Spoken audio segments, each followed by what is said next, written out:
नमस्कार, जोहर। स्वागत है आपका सोना झारखंड चैनल पर। मैं हूं यशस्विनी। आइए जानते हैं झारखंड की 50 बड़ी खबरों को फटाफट अंदाज में। झारखंड में 15 जनवरी तक सता सकती है तेज ठंड। 5 को छा सकते हैं बादल। 5.2 डिग्री सेल्सियस के साथ सबसे ठंडा रहा गुमला। झारखंड में आसमान साफ होने के बाद लोगों को तेज ठंड का सामना करना पड़ रहा है। तेज ठंडी हवा चलने की वजह से लोगों को सुबह और शाम ठिठुरने को मजबूर होना पड़ रहा है। पिछले 24 घंटे में गुमला सबसे कम न्यूनतम तापमान 5.2 डिग्री सेल्सियस के साथ सबसे ठंडा रहा। इधर मौसम विभाग के अनुसार अगर पहाड़ों में बर्फबारी होती रही तो 15 जनवरी तक सर्दी का सितम जारी रह सकता है। देसी शराब की बिक्री घटने से मंत्री चिंतित। उत्पादकों को दी चेतावनी, आपूर्ति नहीं सुधरी तो दूसरे राज्यों से मंगाएंगे शराब। उत्पादक एवं मद्य निषेध मंत्री योगेंद्र प्रसाद ने गुरुवार को विभाग के सीनियर अफसरों के साथ बैठक कर देसी शराब के मामले की समीक्षा बैठक की। उन्होंने राज्य में देसी शराब की काफी कम हो रही बिक्री पर चिंता जताई। समीक्षा में यह बात सामने आई कि देसी शराब की आपूर्ति पर्याप्त मात्रा में नहीं हो रही है। इससे उपभोक्ताओं को जरूरत के हिसाब से शराब नहीं मिल पा रही है। महालक्ष्मी योग में 14 जनवरी को मनेगा मकर संक्रांति का पर्व। स्नान दान फलदायी। साल 2025 में मकर संक्रांति का पर्व 14 जनवरी को मनाया जाएगा। पंचांग के अनुसार भगवान सूर्य मकर राशि में 14 जनवरी को दिन के 2:58 पर प्रवेश कर जाएंगे। इसी के साथ खरमास भी समाप्त हो जाएगा। इसी दिन मकर संक्रांति का पुण्य काल दिन भर रहेगा। स्नान दान के लिए यह पर्व शुभ फलदायी माना गया है। अनगढ़ा, बुंडू व तमाड़ में 40 एकड़ में लगी अफीम की खेती को किया नष्ट। रांची, अनगढ़ा राजधानी के ग्रामीण इलाकों में लगाए गए अफीम की खेती को नष्ट करने के लिए पुलिस लगातार अभियान चला रही है। 5 थाना क्षेत्रों में पुलिस गुरुवार को अभियान चलाकर 40 एकड़ में लगाए गए अफीम को नष्ट की। बुंडू में 15 एकड़, सोनाहातू में 2.5 एकड़, तमाड़ में 3.5 एकड़, दशम फॉल में 12 एकड़, राहे में 2 एकड़ और अनगढ़ा में 5 एकड़ में अफीम लगाए जाने की सूचना पुलिस को मिली थी।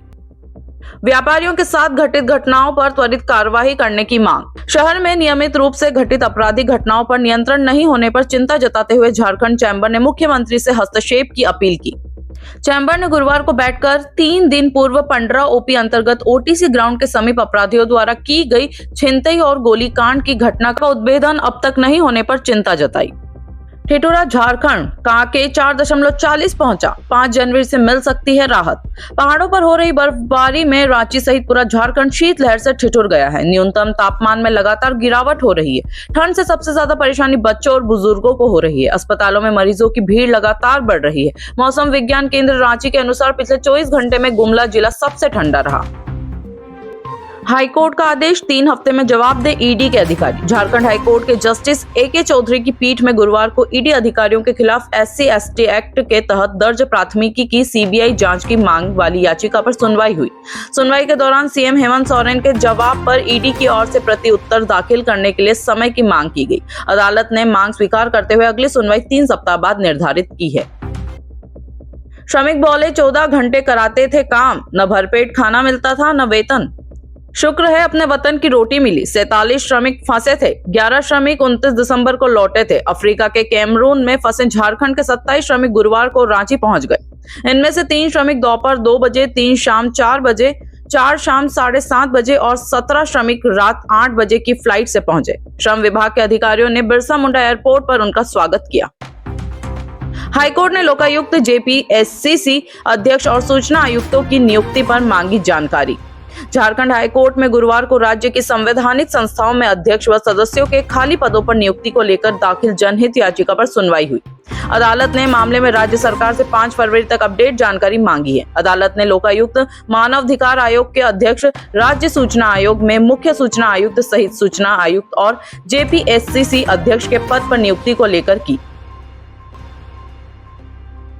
PhD एंट्रेंस रिटेन में 50 अंक के सवाल मेथोडोलॉजी से। अभ्यर्थी बोले यह अनुचित। यूजीसी की गाइडलाइंस के अनुसार सिलेबस तैयार किया गया। रांची यूनिवर्सिटी में PhD एंट्रेंस 2024 के लिए आवेदन जमा करने की प्रक्रिया चल रही है। अंतिम तिथि 4 जनवरी है। प्रवेश परीक्षा कुल 100 अंकों का है। इसमें 30 अंक का इंटरव्यू और 70 अंक का रिटेन एग्जाम होता है। 70 अंक के रिटर्न में 50 अंक के सवाल रिसर्च मेथोडोलॉजी से पूछे जाएंगे। वहीं 20 अंक के सवाल संबंधित विषय से पूछे जाएंगे। विमेंस HIL के लिए 4 से रांची आने लगेंगी टीमें, 5 से करेंगी practice. Women's hockey India league 12 जनवरी से रांची में शुरू होगी। इसमें 4 महिला टीमें भाग लेंगी। इनमें Delhi SG Pipers, Odisha Warriors, Bengal Tigers व सुरमा हॉकी क्लब शामिल है। इसके लिए मरांग गोम के Jaipal Singh astroturf hockey stadium में तैयारी अंतिम चरण में है। विमेंस HIL में भाग लेने के लिए टीमें 4 जनवरी से आने लगेंगी। सिरमटोली फ्लाईओवर के लिए रेलवे ने फिर दिया ब्लॉक, केबल स्टे ब्रिज का काम होगा। रांची के सिरमटोली मेकॉन फ्लाईओवर के लिए रेलवे ने एक बार फिर ब्लॉक दिया है। रेलवे ट्रैक के ऊपर केबल स्टे ब्रिज बनाने के लिए रेलवे ने 7 जनवरी से 16 जनवरी तक के लिए पथ निर्माण विभाग को ब्लॉक दे दिया। इस दौरान 7 से 12 जनवरी तक रोजाना 4 घंटों का ब्लॉक दिया जाएगा। वहीं 13 जनवरी से 16 जनवरी तक रोजाना 2 घंटे का ब्लॉक दिया जाएगा। इस दौरान रेलवे ट्रैक के ऊपर केबल स्टे ब्रिज के सेगमेंट को जोड़ने का काम करेगी। रांची एयरपोर्ट पर पार्किंग को लेकर रोज किचकिच, प्रबंधन बोला 15 से पहले बदलेगी व्यवस्था। बिरसा मुंडा एयरपोर्ट पर पार्किंग को लेकर किचकिच अब रोजाना की बात हो गई है। यात्रियों की शिकायत रहती है कि 10 मिनट फ्री पार्किंग की सुविधा होने के बाद भी पैसे लिए जाते हैं। इसे देखते हुए एयरपोर्ट प्रबंधन ने 15 जनवरी से पहले पार्किंग की नई व्यवस्था लागू करने का निर्णय लिया है। कोहरे व शीतलहरी से आलू की फसल में झुलसा रोग की आशंका, किसान चिंतित। प्रखंड में पिछले 2 दिनों से कोहरा और शीतलहरी का प्रकोप जारी है, जिससे फसल प्रभावित होने की आशंका से किसान चिंतित है। खासकर टमाटर, मटर, आलू, प्याज, लहसुन व अन्य फसलें अधिक प्रभावित होने लगी हैं, जिससे फसलों को पाला मारने के साथ झुलसा रोग होने की आशंका है, जिससे किसान खासे चिंतित हैं। ऐसे में फसलों को बचाने के लिए किसान यूरिया खाद और दवाइयों का छिड़काव भी कर रहे हैं। बजट में घोषित हुई थी 70 योजनाएं, 2 दर्जन तो शुरू ही नहीं, अधिकतर अधूरी। झारखंड सरकार ने चालू वित्तीय वर्ष 2024-25 के बजट में 70 योजनाएं शुरू करने की घोषणा की थी, लेकिन इनमें से अधिकतर योजनाएं अधूरी रह गई। 2 दर्जन से अधिक योजनाओं की तो शुरुआत ही नहीं हो पाई। वहीं करीब 1 दर्जन घोषणा कर पिछले महीने विभाग की ओर से स्वीकृति आदेश ही जारी किया गया है। योजनाओं पर काम न हो पाने की वजह से अब तक बजट की सिर्फ 55% राशि ही खर्च हो पाई है। जानवरों के इलाज में इस्तेमाल होने वाले निमेसुलाइड दवा पर लगाए प्रतिबंध। संकटग्रस्त गिद्ध को संरक्षित करने के लिए स्वास्थ्य और परिवार कल्याण मंत्रालय ने जानवरों के इलाज के लिए निमेसुलाइड युक्त सभी दवाओं के फॉर्मुलेशन को प्रतिबंधित कर दिया है। जानवरों के लिए अब इसका उत्पादन, वितरण और इस्तेमाल प्रतिबंधित हो गया है। विभाग ने 30 दिसंबर को असाधारण गजट में इस पर प्रतिबंध लगाने की अधिसूचना जारी की है। साइकिल के लिए सामान्य वर्ग के छात्रों की सूची नहीं भेजी। चालू शैक्षणिक सत्र बीतने में अब महज 3 महीने शेष हैं, लेकिन स्थिति यह है कि सामान्य वर्ग के छात्रों को दी जाने वाली साइकिल की अभी सूची तक तैयार नहीं की गई। दिसंबर महीने में पिछले सत्र के विद्यार्थियों के लिए साइकिल उपलब्ध कराई गई है। उल्लेखनीय है कि सरकार काफी समय से सरकारी स्कूल में पढ़ने वाले छात्र छात्राओं को स्कूल आने जाने के लिए साइकिल देने की योजना बनवाई है।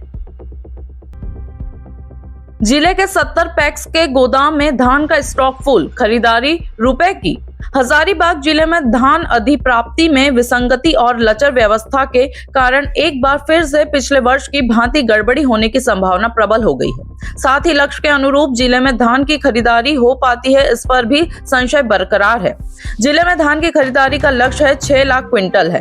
अब तक 70,000 क्विंटल की ही खरीदारी की जा सकी है। RO वाटर प्लांट का लाइसेंस 3 माह में नहीं लिया तो होगा सील, ड्राई जोन में रोक। आश्रय गृह का किया निरीक्षण DC मंजुनाथ भंजंत्री और निगम के अपर प्रशासक संजय कुमार ने गुरुवार की देर रात खादगड़ा बस स्टैंड स्थित आश्रय गृह का निरीक्षण किया। इस दौरान DC ने आश्रय गृह में उपलब्ध सुविधाओं की जानकारी ली।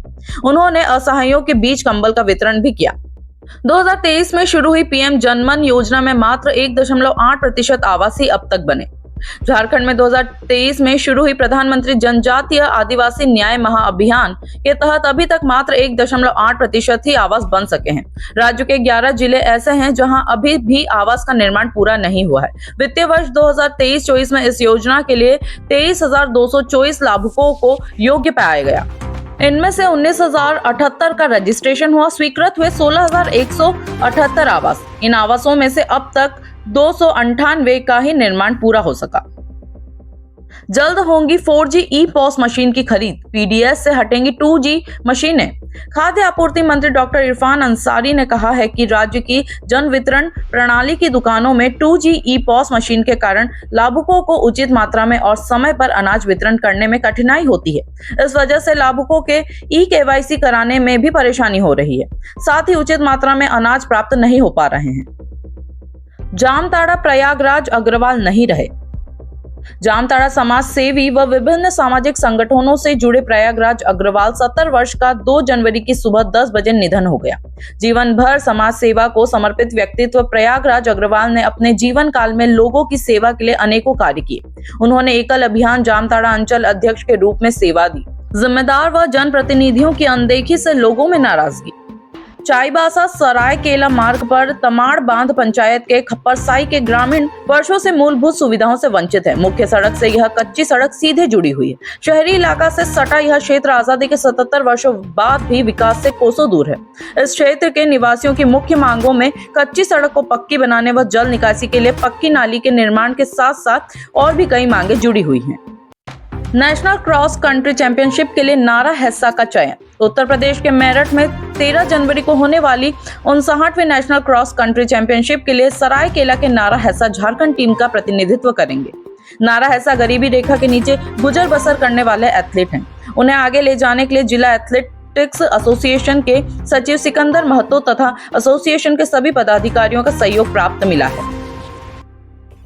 वकीलों ने जिला व सत्र न्यायाधीश को नए साल की दी शुभकामनाएं। चाईबासा नववर्ष को लेकर झारखंड स्टेट काउंसिल के सदस्य वरिष्ठ अधिवक्ता अनिल कुमार महतो के नेतृत्व में गुरुवार को अधिवक्ताओं ने प्रधान जिला एवं सत्र न्यायाधीश मोहम्मद शाकिर से भेंट कर उन्हें नववर्ष की शुभकामनाएं दी। वहीं प्रधान जिला सत्र न्यायाधीश ने भी अधिवक्ताओं को नववर्ष शुभकामनाएं एवं बधाई दी। लक्ष्मण गिलुआ क्लब ने प्रताप क्रिकेट टीम को किया पराजित। चाईबासा पश्चिमी सिंहभूम जिला क्रिकेट संघ के तत्वाधान में चल रही 9वीं अशोक कुमार जैन जिला नॉकआउट क्रिकेट प्रतियोगिता में अंतर्गत 2 दिन के विश्राम के बाद गुरुवार को खेले गए मैच में चक्रधरपुरा की लक्ष्मण गिलुआ क्रिकेट क्लब की टीम ने प्रताप क्रिकेट क्लब चाईबासा को 6 विकेट से पराजित कर अगले चक्र में प्रवेश किया। सड़क हादसे के विरोध में सामाजिक संगठनों ने तांबो चौक रोड को 4 घंटे तक किया जाम। चाईबासा जमशेदपुर गतिलिपि बाईपास रोड पर लगातार हो रही सड़क दुर्घटनाओं के विरोध में गुरुवार को आदिवासी हो समाज यूथ कमेटी तथा अन्य सामाजिक संगठनों के संयुक्त तत्वाधान में तांबो चौक को 4 घंटे तक जाम किया गया, जिस कारण तांबो चौक से होकर आने जाने वाले वाहनों का आवागमन ठप रहा। संक्रमण का खतरा। सदर अस्पताल पोस्टमार्टम हाउस के किनारे कचरे का ढेर। सवाल यह है कि अस्पताल से निकले मेडिकल वेस्टेज को बाहर खुले में क्यों फेंका जा रहा है? जवाब, यह मेडिकल वेस्टेज नहीं है, यह सामान्य कचरा है, जैसे बचा हुआ खाना, केले का छिलका व अन्य प्रकार के कचरे आदि। इस कचरे का उठाव नगर परिषद चाईबासा करता है। रोजाना उठाव नहीं कर सप्ताह या 10-15 दिनों में होता है। दंपति ने थाना प्रभारी को पत्र देकर बहू बेटे से घर खाली कराने की लगाई गुहार। चाईबासा गुरुवार को झींक पानी थाना प्रभारी को जोड़ा पोखर केलादूरा मुंडा निवासी जोड़ा पोखर पूर्व मुखिया और उनकी पत्नी ने आवेदन देकर बेटा व बहू से घर खाली करवाने के लिए लिखित आवेदन दिया। आवेदन में आरोप लगाया है कि बड़े बेटे जेम्स मुंडा द्वारा भरण पोषण का खर्चा नहीं देने के कारण घर खाली कराकर हम पति पत्नी को कब्जा दिलाया जाए। प्राधिकार ने वृद्ध महिला को पहुंचाया झींक पानी वृद्धाश्रम। जिला स्कूल चाईबासा के पास असहाय अवस्था में रह रहे वृद्ध महिला को अधिकार मित्र रेणु देवी ने संचार वृद्ध आश्रम झींक पानी में पहुंचा दिया। उक्त महिला को सहायता की आवश्यकता थी। झालसा रांची ने निर्देशानुसार जिला विधिक सेवा प्राधिकरण पश्चिमी सिंहभूम चाईबासा द्वारा संचालित कार्यक्रम 90 दिवसीय विशेष विधिक जागरूकता अभियान के तहत डोर टू डोर जाने के दौरान यह महिला बीमार अवस्था में पाई गई थी। सेरेंगसिया घाटी युद्ध के नायक शहीद पोटो हो को याद कर दी गई श्रद्धांजलि। सेरेंगसिया घाटी युद्ध के नायक वीर शहीद पोटो हो को याद कर श्रद्धांजलि अर्पित की गई। पिछले दिनों सर्किट हाउस चाईबासा सड़क चौक का निमाकरण वीर शहीद पोटो हो चौक किया गया था। इस दौरान वीर शहीद पोटो हो के चित्र पर माल्यार्पण भी किया गया।